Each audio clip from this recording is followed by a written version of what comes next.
श्री स्वामी समर्थ. जय जय स्वामी समर्थ. तुम्हा सर्वांचं पुन्हा एकदा अगदी मनापासून आपल्या या नवीन व्हिडिओमध्ये मी स्वागत करते. सांसारिक जीवन जगत असताना प्रत्येक व्यक्तीला वाटतं की आपल्या आयुष्यामध्ये सुख, समृद्धी, वैभव हे असावं. आपल्या जीवनामध्ये सुद्धा आनंदाचे क्षण हे आपल्याला मिळावे. आपल्या घरामध्ये सदैव सुख, शांती, समृद्धी आणि लक्ष्मी ही अखंड असावी असे प्रत्येकालाच वाटत असते. आणि प्रत्येकजण लक्ष्मी प्राप्त करण्यासाठी काही ना काही प्रयत्न हा करतच असतो. पैसे कमवण्यासाठी प्रत्येकाची धडपड ही सुरू असते. पैसे कमवण्यासाठी प्रत्येकजण कोणतं ना कोणतं काम हे करतच असतो. आपल्या घरामध्ये पैसा यावा, आपल्या घरामध्ये लक्ष्मी मातेचं आगमन व्हावं यासाठी आपण सर्वजण कष्ट करत असतो आणि मेहनतसुद्धा घेत असतो. आपण जे काही कष्ट करत आहोत, मेहनत करत आहोत, त्यासोबतच आपण देवी लक्ष्मीला प्रसन्न करून घेण्यासाठी, तिचा अखंड आशीर्वाद आपल्या घरावर राहावा यासाठी आपण तिची सेवासुद्धा करत असतो. आणि लक्ष्मी देवीची सेवा करत असताना आपण अत्यंत प्रभावी असे स्तोत्र पठण करत असतो. आणि ते स्तोत्र म्हणजेच श्रीसूक्त होय. लक्ष्मी देवीला प्रसन्न करून घेण्यासाठी श्रीसूक्ताचे पाठ हे करण्यात येतात. आपल्याला सुख, शांती, समृद्धी, ऐश्वर्य लाभावं आणि आपल्या जीवनामध्ये आनंद यावा यासाठी श्रीसूक्ताचं पठण हे केलं जातं. हे श्रीसूक्ताचं पठण नित्यनियमाने केल्याने आपल्याला त्याचे खूप फायदे होत असतात. आपल्या घरात येणारी लक्ष्मी स्थिर व्हावी आणि तिचा अखंड वास आपल्या घरामध्ये कायम राहावा यासाठी श्रीसूक्ताचं जर तुम्ही दररोज नित्यनियमानं ठराविक पद्धतीनं पठण केलं तर यामुळे तुम्हाला लक्ष्मी देवीचा अखंड कृपाशीर्वाद हा प्राप्त होत असतो. देवी लक्ष्मी माता ही तुमच्यावर प्रसन्न होत असते आणि यामुळे तुमच्या घरामध्ये माता लक्ष्मीचा अखंड वास हा सदैव राहतो. तर आजच्या या व्हिडिओमध्ये मी तुम्हाला श्रीसूक्त पठण केल्याने आपल्याला त्याचे काय फायदे होतात, श्रीसूक्त पठण करण्याचे काय महत्त्व आहे आणि लक्ष्मी प्राप्तीकरता श्रीसूक्त हे कसं पठण करावं, आपल्या जीवनामध्ये असलेल्या सर्व आर्थिक समस्या, अडचणी दूर होण्यासाठी श्रीसूक्ताचं कोणत्या ठराविक पद्धतीने पठण हे आपण करावं जेणेकरून आपल्या जीवनामध्ये असलेल्या सर्व आर्थिक समस्या दूर होतील याबद्दलचीच संपूर्ण महत्त्वाची माहिती मी तुम्हाला आपल्या आजच्या या व्हिडिओमध्ये देणार आहे. आणि म्हणून ही अत्यंत महत्त्वाची माहिती जाणून घेण्यासाठी तुम्ही हा व्हिडिओ कुठेही स्किप न करता शेवटपर्यंत नक्की बघा. आणि तुम्हीसुद्धा तुमच्या आयुष्यामध्ये असलेल्या सर्व आर्थिक अडचणी दूर होण्यासाठी सांगितल्याप्रमाणे तुम्हाला ज्याप्रमाणे शक्य होईल त्याप्रमाणे श्रीसूक्ताचं पठण हे अवश्य करा, म्हणजे जेणेकरून तुम्हाला माता लक्ष्मीचा अखंड कृपाशीर्वाद हा लाभेल आणि तुमच्या घरात लक्ष्मी मातेच्या कृपेने धनधान्याची सदैव बरकत राहील. चला तर मग आपल्या आजच्या या व्हिडिओला सुरुवात करूया आणि श्रीसूक्त पठणाचे फायदे काय आहेत आणि लक्ष्मी प्राप्तीकरता आपल्याला श्रीसूक्ताचं पठण हे कसं करायचं आहे याबद्दलची संपूर्ण महत्त्वाची माहिती जाणून घेऊया. श्रीसूक्त हे वेदांमधील एक महत्त्वपूर्ण स्तोत्र आहे आणि ज्यामध्ये लक्ष्मी देवीची स्तुतीही केली जाते. या श्रीसूक्ताच्या पठणामुळे देवी लक्ष्मीची कृपा आपल्याला प्राप्त होते. आपल्या जीवनात समृद्धी, सुख, शांती आपल्याला मिळत असते. श्रीसूक्ताच्या नियमित पठणाने आपल्या सर्व मनोकामना पूर्ण होतात आणि आर्थिक समृद्धीची आपल्याला प्राप्ती होते. श्रद्धा आणि भक्तिभावाने हे श्रीसूक्त पठण केल्याने देवी लक्ष्मीची विशेष कृपा ही आपल्याला प्राप्त होत असते. सर्व आर्थिक समस्या दूर होण्यासाठी श्रीसूक्ताचं पठण करणं हा एक अत्यंत प्रभावी उपाय मानला गेलेला आहे. या उपायानं लक्ष्मी देवी प्रसन्न होते आणि आपल्याला असलेल्या सर्व पैशांशी संबंधित सर्व समस्या दूर होतात. श्रीसूक्त पठणामुळे कर्जाचा डोंगर कमी होतो आणि आपल्या धनसंपत्तीमध्ये सुद्धा वाढ होते. आर्थिक समस्यांमधून आपल्याला मुक्ती मिळते. श्रीसूक्ताच्या नियमित पठणामुळे आपल्या घरात समृद्धी येते आणि आपल्या धनसंपत्तीमध्ये सुद्धा वाढ होते. धर्मग्रंथांनुसार धनलाभासाठी देवी लक्ष्मीची पूजा करणं हे अत्यंत महत्त्वपूर्ण मानलं गेलं आहे आणि धनाची देवी लक्ष्मीला प्रसन्न करण्यासाठी श्रीसूक्ताचं पठण करणं हे अत्यंत महत्त्वपूर्ण आणि सर्वश्रेष्ठ महत्त्वपूर्ण उपाय मानला गेलेला आहे. धनाची देवी लक्ष्मीला प्रसन्न करण्यासाठी विविध मंत्र आणि स्तुतीची रचना करण्यात आलेली आहे आणि त्यामधीलच एक आहे ते म्हणजे श्रीसूक्त. श्रीसूक्त हे देवी लक्ष्मी मातेला अत्यंत प्रिय आहे आणि जी व्यक्ती अगदी मनोभावे श्रीसूक्ताचं नित्यनियमानं पठण करते त्या व्यक्तीला देवी लक्ष्मीची विशेष कृपाही प्राप्त होते. या श्रीसूक्ताचा पाठ पूर्ण श्रद्धेने केल्याने देवी लक्ष्मी लवकर प्रसन्न होऊन त्या व्यक्तीला धनसंपत्ती प्रदान करत असते आणि देवी लक्ष्मीची कृपा प्राप्त झाल्याने त्या व्यक्तीच्या आयुष्यातील सर्व आर्थिक समस्या, अडचणी दूर होतात, तिचं दारिद्र्य दूर होतं आणि परिणामी त्या व्यक्तीची भरभरून प्रगती होते. त्या व्यक्तीला प्रत्येक क्षेत्रामध्ये यश मिळतं.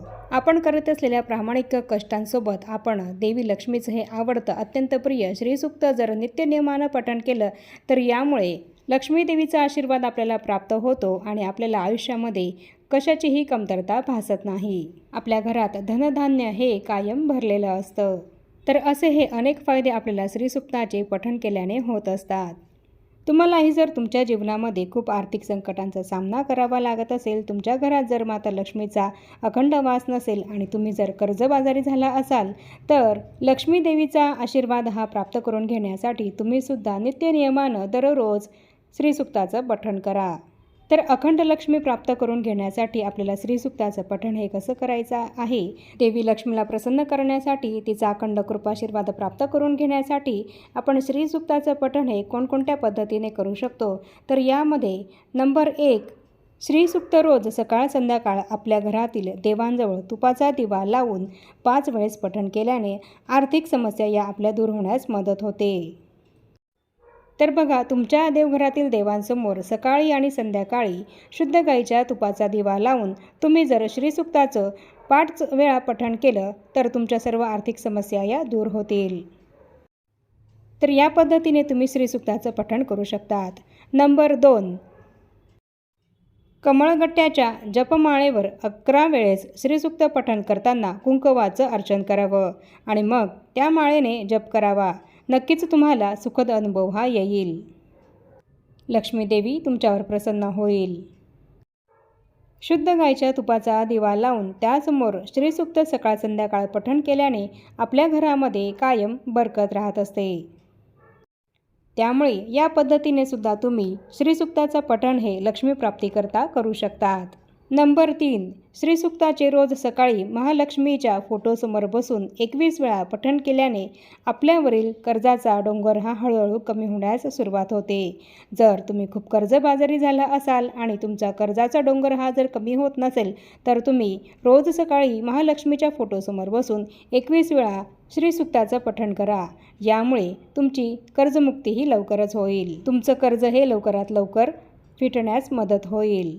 नंबर 4, लक्ष्मी देवीची कृपा प्राप्त करून घेण्यासाठी शुक्रवार हा खूप महत्त्वाचा दिवस सांगितला गेलेला आहे आणि या दिवशी संध्याकाळी बरोबर 6:30 ते 7:30 या काळामध्ये शुचिर्भूत होऊन स्वच्छ हात पाय धुवून श्रीसूक्त पठण केल्याने धनासंबंधित आपल्या सर्व समस्या दूर होत असतात. जर तुम्हाला अगदी दररोज श्रीसूक्त पठण करणं शक्य नसेल, तर लक्ष्मी देवीची कृपा प्राप्त करून घेण्यासाठी तुम्ही दर शुक्रवारी संध्याकाळी 6:30 ते 7:30 या काळामध्ये स्वच्छ हात पाय धुवून श्रीसूक्ताचं पठण केलं तर यामुळे तुमच्या आयुष्यामध्ये असलेल्या सर्व धनासंबंधित पैशासंबंधित ज्या काही अडचणी असतील तर त्या दूर होतील. तर मग तुम्ही या पद्धतीने सुद्धा श्रीसूक्ताचं पठण करू शकता.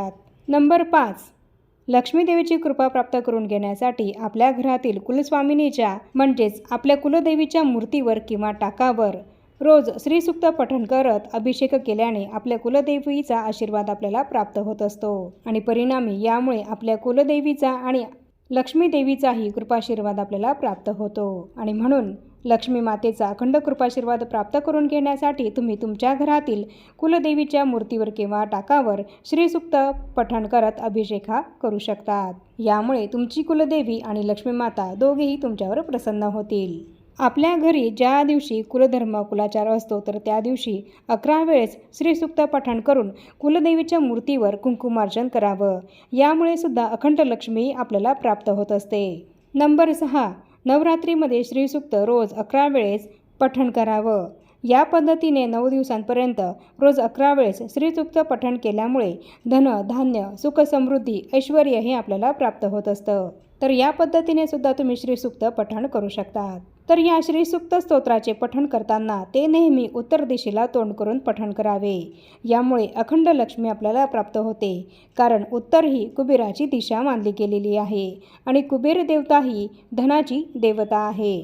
आणि उत्तर दिशेला तोंड करून श्रीसूक्त पठण केल्यामुळे कुबेर देवतेचा सुद्धा आपल्याला अखंड कृपाशीर्वाद हा प्राप्त होत असतो. आणि म्हणून श्रीसूक्त पठण करताना ते नेहमी आपल्याला उत्तर दिशेकडे तोंड करूनच पठण करायचं आहे. श्रीसूक्त पठण केल्याने आपल्या कुंडलीतील अशुभ ग्रहांचे आपल्यावर पडणारे प्रभाव सुद्धा कमी होत असतात. ज्या व्यक्तींना खूपच आर्थिक समस्या आहेत, सर्व काही करून सुद्धा त्यांच्या घरामध्ये पैसे टिकत नाहीत, लक्ष्मी स्थिर होत नाही, अशा व्यक्तींनी सकाळी लवकर उठून शुद्ध शुचिर्भूत होऊन श्रीसूक्ताचे 11 वेळेस पठण करून शुद्ध तुपाने होम हवन करावे. यामुळे सुद्धा लक्ष्मी देवी घरामध्ये स्थिर होण्यास मदत होते. आणि आपल्या घरात पैसे टिकण्यास सुरुवात होते। श्रीहरी विष्णू आणि महालक्ष्मी यांच्या फोटोसमोर किंवा मूर्तीसमोर श्रीसूक्त 16 वेळेस आणि विष्णू सहस्रनाम हे 1 वेळेस पठण केल्याने आपल्या घरामध्ये आर्थिक स्थिरताही लाभत असते।